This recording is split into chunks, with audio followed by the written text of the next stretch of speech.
ये जो चुनाव है, ये संविधान और लोकतंत्र को बचाने का चुनाव है। पहली बार किसी भी राजनीतिक पार्टी ने हिंदुस्तान के इतिहास में पहली बार संविधान पर आक्रमण किया है और संविधान को खत्म करने की कोशिश कर रहे हैं। तो एक तरफ इंडिया गठबंधन जो संविधान की रक्षा कर रहा है और लोकतंत्र की रक्षा कर रहा है, और दूसरी तरफ नरेंद्र मोदी, आरएसएस और बीजेपी जो संविधान को, लोकतंत्र को खत्म करने की कोशिश कर रहे हैं। तो ये इनका लक्ष्य है। इनके मेंबर ऑफ पार्लियामेंट ने कहा कि अगर हम चुनाव जीतेंगे तो हम संविधान को बदल देंगे। मैं महाराष्ट्र को, बाकी देश को मैसेज देना चाहता हूं कि हमारे संविधान को कोई भी, दुनिया में कोई भी शक्ति नहीं बदल सकती है। पता नहीं इन लोगों ने अपने आप को क्या समझ रखा है। संविधान हिंदुस्तान की आवाज है, गरीबों की आवाज है, पिछड़ों की, दलितों की, आदिवासियों की आवाज है। इसको कोई नहीं बदल सकता, कोई शक्ति इसको बदल नहीं सकती। हम देखेंगे ये संविधान कैसे बदला जाता है। भाइयों और बहनों, पिछले 10 साल नरेंद्र मोदी जी ने 22-25 लोगों के लिए सब कुछ किया है। हालात यह है कि आज हिंदुस्तान में 22 ऐसे लोग हैं जिनके पास उतना ही धन है जितना हिंदुस्तान के 70 करोड़ लोगों के हाथों में है। एक तरफ 22 लोग, एक तरफ 70 करोड़ लोग। जितना धन इनके पास, उतना ही धन उनके पास। ये नरेंद्र मोदी जी की देन है। नोटबंदी 22 लोगों के लिए की, किसान बिल 22 लोगों के लिए किए, जीएसटी 22 लोगों के लिए किया, 16 लाख करोड़ रुपए नरेंद्र मोदी ने 25-30 लोगों का कर्जा माफ किया है।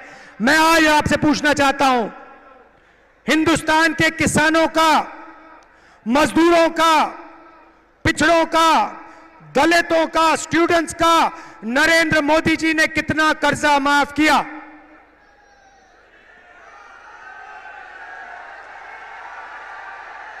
एक रुपया हिंदुस्तान के गरीबों का नरेंद्र मोदी ने माफ नहीं किया। 16 लाख करोड़ रुपए का मतलब 25 साल का मनरेगा। 16 लाख करोड़ रुपए का मतलब जितना हमने किसानों का कर्जा माफ किया था, अगर आप उसे 25 बार करो तो 16 लाख करोड़ रुपए बनते हैं। नरेंद्र मोदी जी ने 22-25 लोगों को 25 साल का मनरेगा का पैसा पकड़ा दिया और फिर कहते हैं कि गरीबों की सरकार चलाते हैं। उन्होंने 22 अरब पतियों की मदद की। तो आज मैं आपको साफ बताने आया हूं, हमारा जवाब क्या है, मैं आपको बताने आया हूं। उन्होंने अरबपति तैयार किए, हम करोड़ों लाखपति बनाने जा रहे हैं।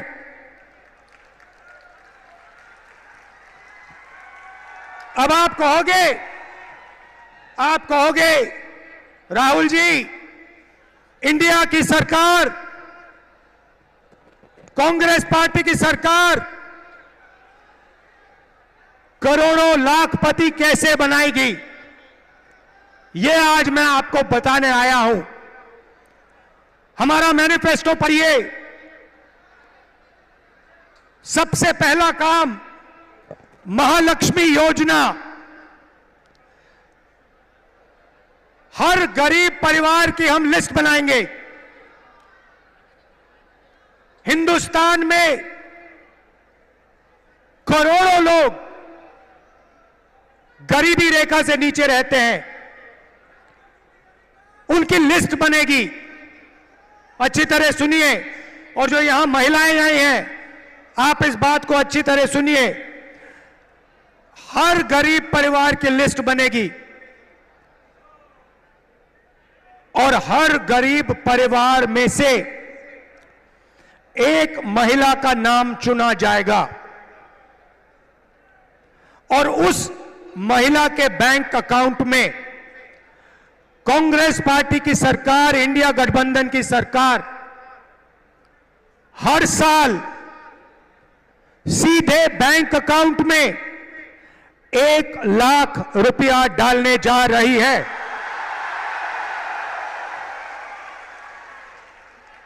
महीने के 8,500 रुपए,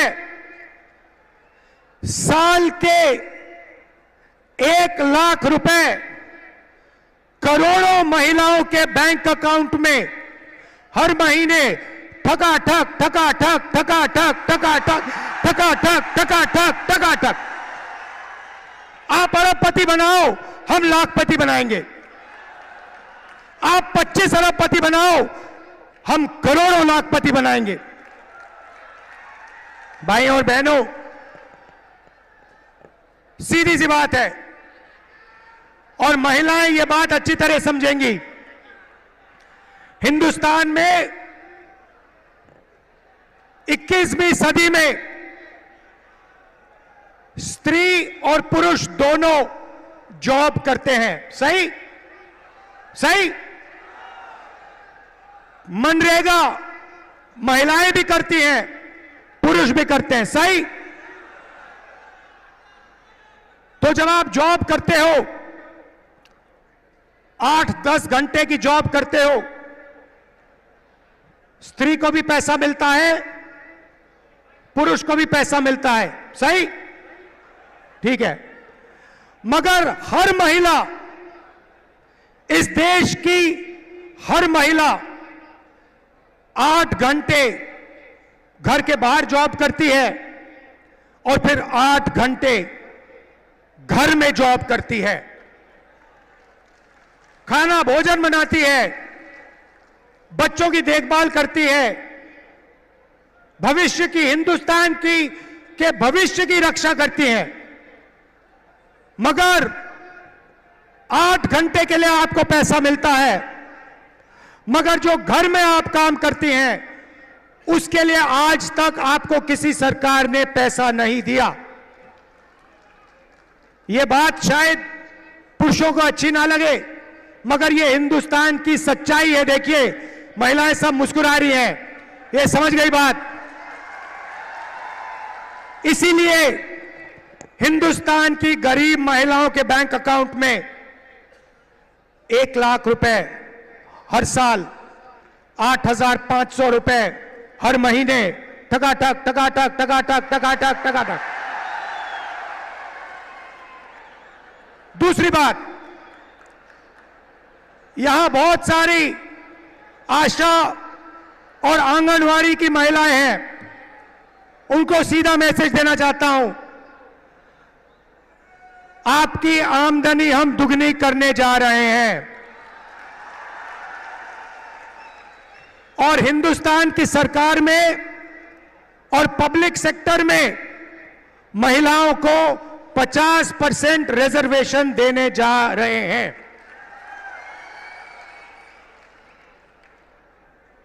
ये थी पहली लाखपतियों की लिस्ट।